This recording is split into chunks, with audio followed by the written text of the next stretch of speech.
amigos, sábado, dia 25 de julho, a altura para falarmos aqui um bocadinho de mercado e temos aí algumas coisinhas para falar. Temos aí nada de especial.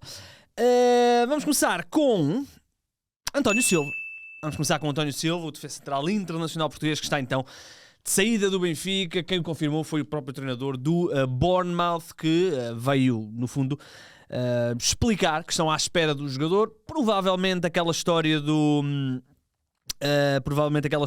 jogador ainda fazer a pré-eliminatória da Liga Europa e sair no final dessa eliminatória, que tem a segunda mão na quinta-feira. Portanto, o treinador do Bournemouth confirmou que estão à espera do jogador. Acho que foi mesmo assim a declaração do treinador do Bournemouth, que, no fundo, confirmou os rumores. Não é que houvesse grandes dúvidas de que o António Silva está mesmo de saída do Benfica, mas agora o treinador do Bournemouth veio explicar que estão à espera do jogador. Marco Rose, o internacional português, então vai rumar a Inglaterra. Todos sabemos os contornos, no fundo, da situação. Está no último ano de contrato, não avançou a situação da renovação, o jogador não mostrou grande interesse em renovar. Também o Benfica, se calhar, atrasou um bocadinho o processo e depois, quando tentou, já não foi a tempo. E agora aparece aqui o Bournemouth. Os valores é aqueles 25 milhões de euros, mais coisa menos coisa. Estou curioso para ver todos os contornos do negócio, porque o Benfica está um bocadinho, entre aspas, de calças nas mãos, porque o jogador está no último ano de contrato, mas ao mesmo tempo também não quer facilitar na totalidade a situação, ou seja, quer defender um bocadinho os seus interesses, mas certo é que todo aquilo que se imaginava aqui há 3, 4 anos, quando o António Silva aparece na equipa principal do Benfica, os 60 milhões, os 70 milhões, 70 milhões, se calhar não, mas os 50 milhões que se falava na altura, claramente o Benfica vai ficar muito aquém. António Silva, tendo tido na época passada um bocadinho mais de irregularidade no que diz respeito à sua utilização, também pela afirmação do Tomás Araújo, ainda assim termina com 41 jogos, um golo e uma assistência à temporada 25-26. E ao que tudo indica, vai então rumar ao Bournemouth, e o treinador do Bournemouth, Marco Rose, já confirmou então esse interesse do clube inglês, ou confirmou que o clube inglês está muito confiante na contratação do António Silva. Quem também deverá despedir-se de Lisboa, e neste caso é do Sporting, é Pedro Gonçalves, que ao que tudo indica fará hoje, sábado, o último jogo pelos Leões, antes de rumar à Arábia e antes de se juntar ao Bruno Lage na Arábia Saudita. Contornos do negócio, tudo aponta para que seja na casa dos 25, 30 milhões de euros. Curioso para ver também o contorno deste negócio. Obviamente não quero comparar com a situação do Trincão, mas não deixa de ser também um jogador essencial no Sporting. Portanto, vamos ver por quanto é que o Pedro Gonçalves vai ser vendido, mas ao que tudo indica, tudo aponta para que seja na casa de entre os 25 e os 30 milhões de euros. Pedro Gonçalves, eu já disse aqui, acho que se tivermos que personificar esta afirmação do Sporting no panorama nacional, desde a chegada de Frederico Varandas e depois naturalmente com a contratação do Ruben Amorim, o jogador em quem se deve personificar é no Pedro Gonçalves. Eu diria, olhando aqui de cabeça, provavelmente só ele e o Gonçalo Inácio é que estiveram os anos todos nesta fase, que estão nos títulos todos, digamos assim. O Pedro Gonçalves teve épocas de absoluto domínio. A primeira época do Sporting, onde marca 23 golos, teve aqui a época 22-23, onde marca 20 golos, 13 assistências, antes de ter tido aquela lesão naquele mítico jogo em Braga. No último jogo do Ruben Amorim, era realmente um jogador fora de série no Sporting. Continuou a ser um jogador muito importante, mas com mais altos e baixos na última temporada. Estou curioso para ver os valores. Pedro Gonçalves, então, deverá, ao que tudo indica, despedir-se do Sporting hoje no troféu 5 violinos, que os Leões jogam contra o Mónaco. Pedro Gonçalves esteve 1, 2, 3, 4, 5, 6 temporadas no Sporting. Estava a começar a 7ª. Permitem-me só apanhar aqui o meu rato, que eu afastei-o aqui. Agora sim, já tenho aqui as informações. Deixei o rato ali longe. Bem, continuamos. Portanto, Pedro Gonçalves deverá então sair do Sporting hoje. O Sporting joga o troféu 5 violinos, não é o último jogo de preparação, é o penúltimo jogo de preparação antes da primeira jornada do campeonato, mas o Pedro Gonçalves vai então despedir-se do Sporting. Vamos agora até ao Braga, e isto é algo que é interessante. O Braga tem nos últimos anos, nos últimos 5, 6 anos, criado aqui uma formação muito interessante. Mas 2 jogadores que eu achava que iam ter importância na equipa principal do Braga saíram hoje, ou ontem e hoje. Não sei se o Braga está a aproveitar da melhor forma. É verdade que já aproveitou com o Roger, com o Trincão, claro que já aproveitou com o avançado Vitinha, já aproveitou, claro, mas há aqui alguns talentos que eu acho que... Vamos começar pelo primeiro. Sandro Vidigal vai rumar, ou já rumou aliás, à Bélgica, ao Weapon. Empréstimo com uma opção de compra de 15 milhões de euros. Eu achava que ele ia ser mais opção este ano. No ano passado fez, ainda assim na equipa principal, 8 jogos, 1 golo e 2 assistências. Tem apenas 18 anos, vai fazer 19 daqui a 3 dias. 3 dias, é dia 28 que ele faz 19 anos. Uma margem de progressão muito grande. Eu não sei se esta equipa belga vai ter condições de pagar os 15 milhões de euros ao Braga, mas é colocar um bocadinho a jeito.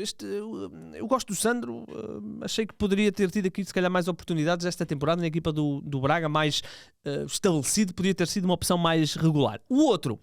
Este era um jogador que eu, por acaso, tinha grande expectativa. João Vasconcelos, este médio, este criativo, internacional jovem por Portugal. Também, neste caso, desvinculou-se mesmo do Sporting Clube Braga. Já não é jogador do Braga. Ele fez toda a formação no Braga, ou pelo menos passou por alguns clubes, mas sempre ali na órbita do Sporting Clube de Braga. No ano passado, na equipa B, 26 jogos, 5 golos, 5 assistências. Jogava também na equipa da Youth League, que há uns anos do Braga. Acabou por nunca se afirmar. Fez apenas uma partida na equipa principal do Braga. Na equipa principal do Braga, curiosamente até foi contra o Santa Clara, não se conseguiu impor, foi agora para o Santa Clara, custo zero. O Braga ficou com 50% do passe, portanto é partilha de passe aqui entre o Santa Clara e o Sporting Clube de Braga. É interessante porque eu achei que aqui que o João Vasconcelos poderia ter tido aqui mais oportunidades. É um jogador à la João Félix, digamos assim, tecnicamente muito evoluído, joga ali naquela posição meio vagabunda de segundo avançado, que cai pela direita para o meio. Portanto é um jogador que eu achei que poderia ter tido também mais oportunidades. Agora é o jogador do Santa Clara, muito curioso para ver, se calhar com mais oportunidades de jogar, o que é que o João Vasconcelos vai fazer. Assinou um contrato de 3 temporadas com os açorianos até 2029, como eu disse, partilha de passe com o Sporting Clube de Braga. Já que estamos no Minho, descemos um bocadinho para irmos até Famalicão, que contratou um jogador e é a sua contratação mais cara das histórias. Falamos de Georgios Koutsias.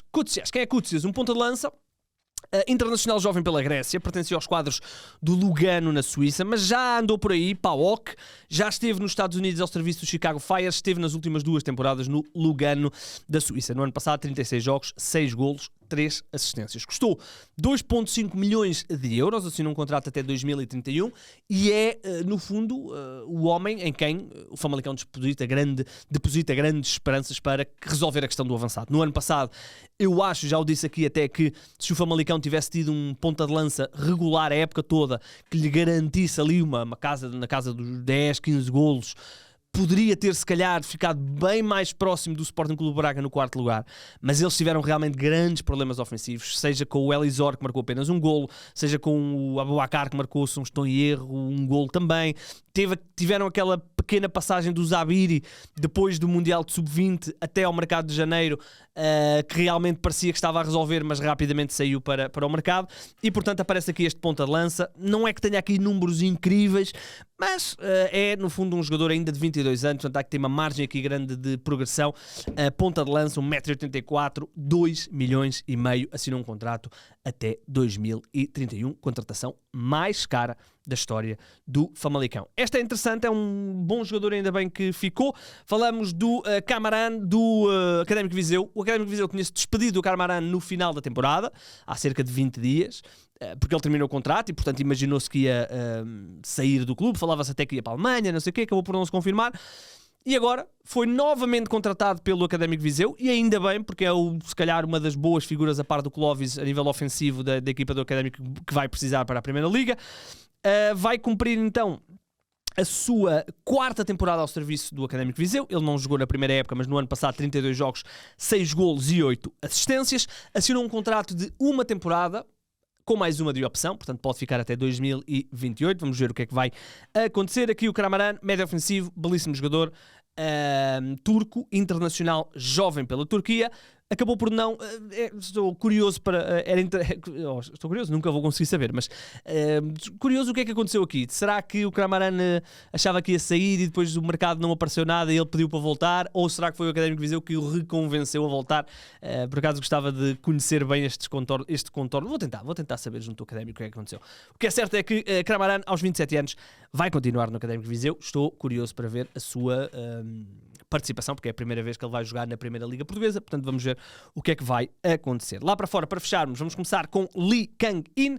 É oficial, jogador do Atlético de Madrid, 40 milhões de euros, mais coisa menos coisa, é isso que a imprensa espanhola está a avançar, que o Atlético de Madrid pagou ao Paris Saint-Germain por este avançado sul-coreano.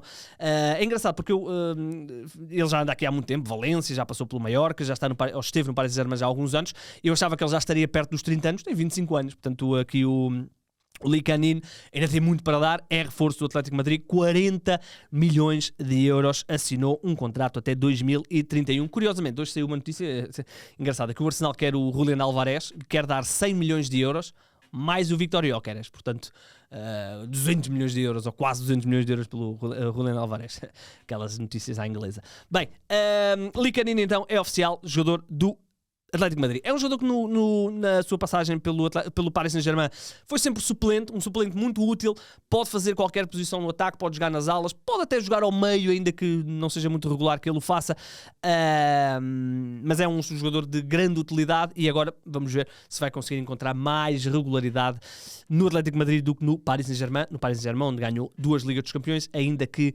nesta edição da Liga dos Campeões tenha jogado muito pouquinho, especialmente na fase a eliminar. E para fechar, vamos falar do homem do mercado, Yann Diomande. Segundo o Fabrício Romano, o Real Madrid apresentou uma proposta de 100 milhões de euros, bolo total 100 milhões de euros, que o Leipzig rejeitou e, portanto, quer mais. O Leipzig quer mais dinheiro aqui pelo Yann Diomande, é uma das grandes joias do futebol mundial. Não é que tenha estado particularmente bem no Mundial, mas também alguns problemas físicos, mas vem de uma época muito boa ao serviço do Leipzig, 36 jogos, 13 golos e 9 assistências aqui para o Yann Diomande. Ele tem apenas 19 aninhos, só faz 20 em novembro, portanto eu diria que vai haver muito dinheiro pago aqui pelo Yann Diomande. Vamos ver para onde é que ele vai. O que é certo, segundo Fabrício Romano, é que o Leipzig para já rejeitou uma proposta de 100 milhões de euros pelo Yann Diomande.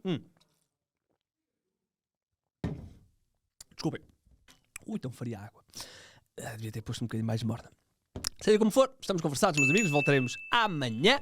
Hoje não se esqueçam que há Troféu 5 Violinos. Haverá certamente muito outro desporto para acompanhar. Assim à cabeça só me vem o Troféu 5 Violinos. E o LeBron James foi para os Philadelphia. Hein? Seja como for, voltaremos amanhã. No que diz respeito ao mercado, isto tudo está em 00.pt. E o meu nome é Igor Gonçalves.